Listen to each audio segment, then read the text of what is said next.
సోత్రం సోత్రం సోత్రం అయ్యా, సోత్రం అయ్యా, ఈ మెతుకు మీద ఉండాలయ్యా, నీ కృప ఉండాలయ్యా, వండిన చేతులు.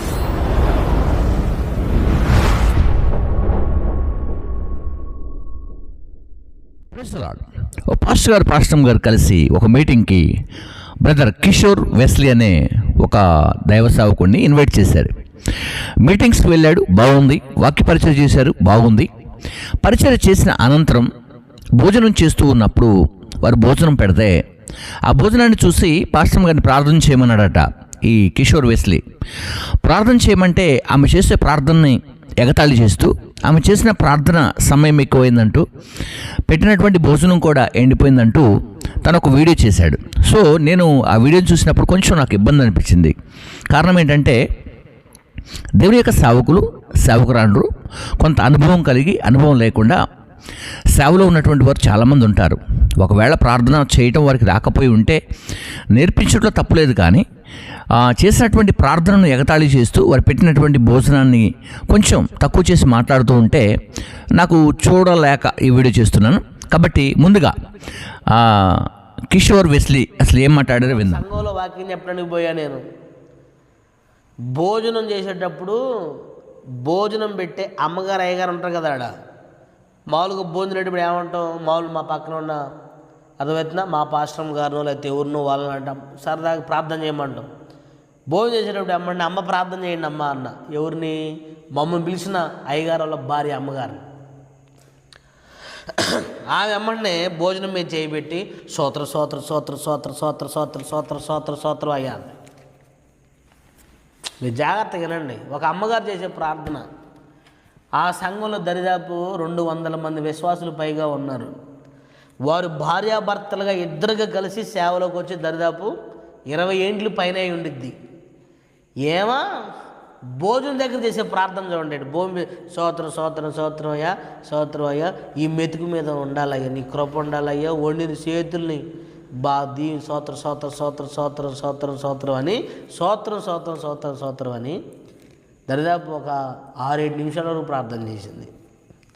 బోవు ఎండిపోయింది, వేడి చల్లారిపోయింది, ఎండిపోయింది చల్లారిపోయింది పక్కన పెట్టి ఒక సేవకులు చేసే ప్రార్థన సోత్రం సోత్రం సోత్రం అయ్యా. ఇది ఎప్పుడు ప్రార్థన? సేవలోకి వచ్చిన కొత్తలో చేసే ప్రార్థన. రైట్, విన్నారు కదా. తను ఏమంటున్నాడంటే 3 నెలల క్రితం ఒక మీటింగ్కి నన్ను పిలిచారు పలానా వాళ్ళు, ఇలా జరిగింది, ఆమెకి ప్రార్థన చేయడం కూడా రావట్లేదు, స్తోత్రం అని ఇది అంటా ఉంది, ఇది ప్రారంభ దినాల్లో చేయాల్సిన ప్రార్థన, ఇక్కడ ఈ ప్రార్థన చేస్తున్నారని చెప్పి తను వీడియో చేశారు. బ్రదర్, ఫస్ట్ నువ్వు ఆ ప్రార్థనకి అంత బాధపడి ఉంటే నువ్వు చేసినటువంటి ఈ వీడియో చూస్తే నేను పిలిచిన వాళ్ళు ఎంత బాధపడి ఉంటారు, నీకు భోజనం పెట్టినటువంటి వాళ్ళు ఎంత బాధపడి ఉంటారు. ఆమెను కూడా కొంచెం గౌరవించకుండా కూడా మాట్లాడుతూ ఉన్నావు పాస్టర్ గారిని కూడా. సరే, ఆమెకు తెలిసి తెలియక ప్రార్థన చేస్తుంది అనుకుందాం. 200 మంది సంఘాన్ని ఆమె ఎలా నడిపిస్తుంది అంటారు? సార్, పాస్టర్ గారు నడిపిస్తున్నారు అనుకుందాం. ఆమె ప్రార్థన చేయడానికి నీకు డిస్టర్బ్గా అనిపించినప్పుడు మీరు చేసుకుంటే అయిపోద్ది కదా. సెల్ఫ్ ప్రేయర్ చేసుకోవచ్చు. భోజనం కాడ ఎవరు ప్రార్థన వాళ్ళు చేసుకోవచ్చు. భోజనాలు చేసినప్పుడు అక్కడ అందరి కోసం ఒకసారి ప్రార్థన చేస్తారు, మళ్ళీ ప్రార్థన చేసుకోవాల్సిన అవసరం కూడా లేదు అసలు.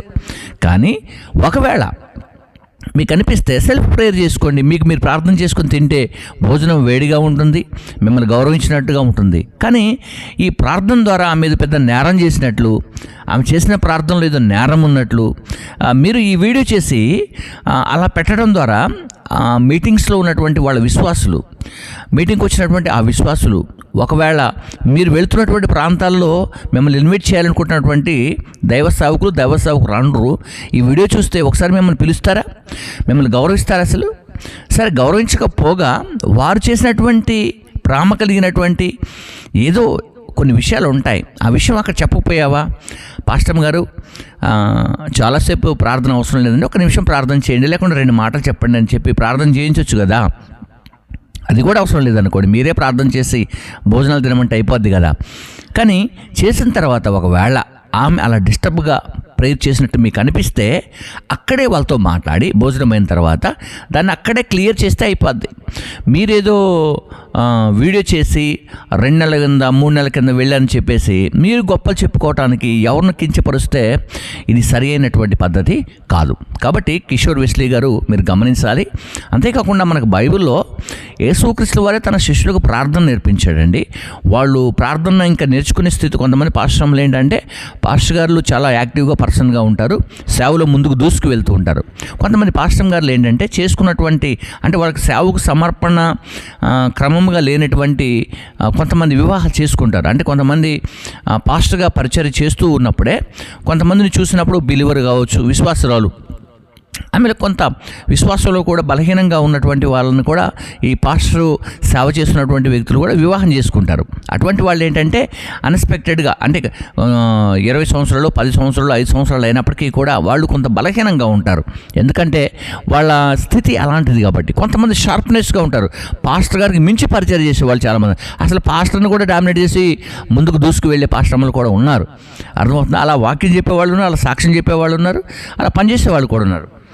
బహుశా మీరు వెళ్ళినటువంటి ఆ మీటింగ్స్కి మిమ్మల్ని పిలిచినటువంటి వారు ఆ పాస్టర్ గారు ఎవరైతే ఉన్నారో కొంత వారు బలహీనంగా ఉండి ఉండవచ్చు, కానీ మీరు అక్కడే ఈ మాట చెప్పుంటే బాగుండేది. ఇలా వీడియో చేస్తే బాగోలేదని నేను జ్ఞాపకం చేస్తూ మీరు ఎక్కడికైనా వెళ్ళినప్పుడు ఒకవేళ ఇలాంటి అవకతవకలు జరిగినప్పుడు అక్కడే క్లియర్ చేయాలి తప్ప ఇలాంటి వీడియోస్ చేయొద్దని కూడా మీకు జ్ఞాపకం చేస్తూ ఈ నా మాటలు ముగిస్తున్నాను. కిషోర్ వెస్లీ గారికి హృదయపూర్వకమైనటువంటి శుభాలు. అలాగే మరి ఈ వెస్లీ గారిని ఎవరైతే పిలిచారో ఆ పాస్టర్ గారు ఎవరైతే ఉన్నారో ఆ పాస్టర్ గారు ఎవరైతే ఉన్నారో వారికి కూడా నేను శుభాలు తెలియజేస్తాను. దయచేసి ఇలాంటి ఎవరినైనా పిలిచినప్పుడు వాళ్ళకి అప్పగించండి పాస్టర్ గారు మీరు పరిచర్య ప్రార్థన కూడా. అమ్మగారిని కొంచెం జాగ్రత్తగా కాపాడుకొని ముందుకు తీసుకువెళ్ళని కూడా కోరుకుంటూ ఈ నా మాటలు ముగిస్తున్నాను. God bless you. అందరికీ కూడా శుభాలు.